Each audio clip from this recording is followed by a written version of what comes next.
Атырау облысында қоғам назарын аударған қылмыстық іске байланысты күдікті ретінде аталған Сұлтан Сәрсемәлиевтің әкесі алғаш рет көпшілік алдында пікір білдірді. Қазақ Айран жобасының тілшісі Айдана Мейрамбекқызы Жангелдин ауылына барып, күдіктінің әкесімен тілдескен. Бұл туралы SN.kz ақпарат порталы хабарлайды.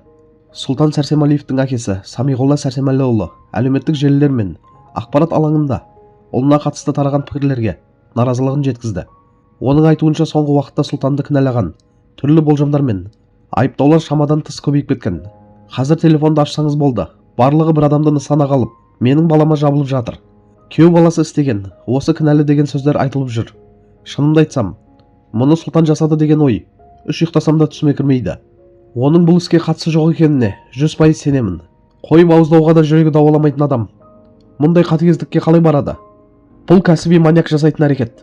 Өлтіріп, көміп, ізін жасыру кез келген адамның қолынан келмейді, дейді ол.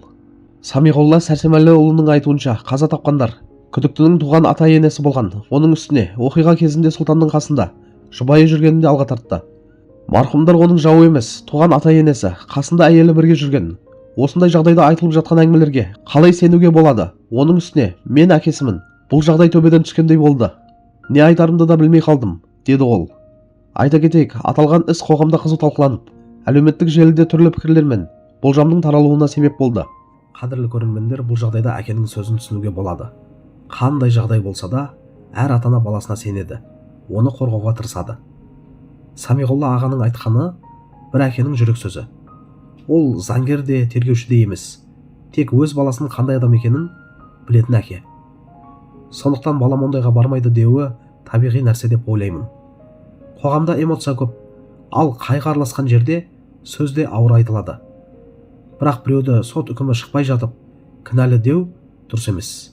Бұл бәрімізге ойланатын тұс. Қазір әлеуметтік желіде кез келген оқиға тез үкімге айналып кетеді. Бір ақпарат екіншісіне жалғасып, ақ қарасын ажырату қиындайды. Бұндайда сабыр сақтап, ресми тергеудің қорытындысын күткен жөн деп ойлаймын. Әкенің сөзі біреуге ұнамауы мүмкін, біреуге керісінше әсер етуі мүмкін, бірақ оны да адамдық тұрғыдан қабылдау керек.